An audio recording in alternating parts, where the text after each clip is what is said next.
হবে। আসুন শুনি কি বলছেন এই যারা একটু অন্যরকম ভাবে থাকতে চান।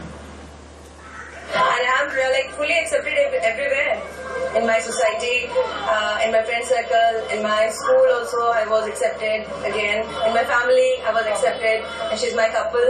I'm staying with a woman. I got married with her, and I'm socially acceptable now.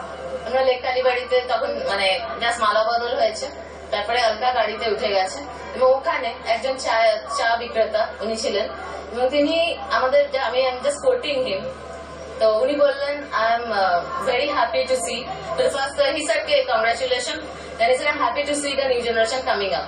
তো এর থেকে বেশি অ্যাকসেপ্টেন্স আমি কি আশা করতে পারি কলকাতা থেকে?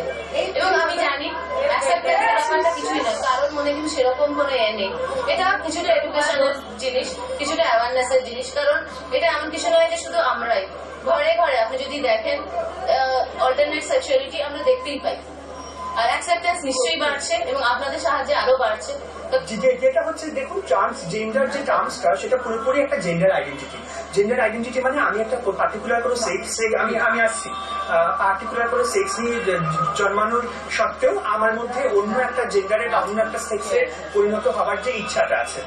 তো আমি যখন বায়োলজিক্যালি আমি যখন মেল হয়ে জন্মেছিলাম, এখন ধীরে ধীরে আমার শরীরের মধ্যে যে নারী হওয়ার যে ইচ্ছাটা সেটা আগেও ছিল, এখনো আছে এবং বলতে পারেন দিন দিন আরো বাড়ছে।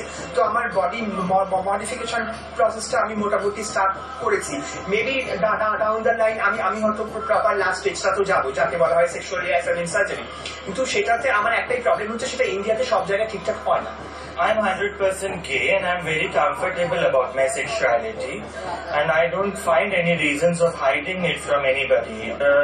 हमारा यही कहना है कि आप भी जिए और लोगों को भी जीने दें, और जो 377 है उसको जल्दी से जल्दी निकलना चाहिए।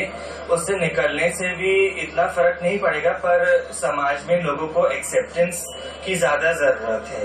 আমরাও যে মানুষ, আমাদের যে অধিকার আছে, আমরাও বাঁচতে পারি এবং একটা মুক্ত বাতাসে এখন আমরা বুঝতে পারছি যে হ্যাঁ সময় এসছে, আমাদের মতন মানুষেরা খুলে কথা বলতে পারছে, আমাদের মতন মানুষদের সাথে অনেক বিদ্বজনেরা আছে যারা আমাদের কাজটাকে সমর্থন করে মানুষ হিসেবে।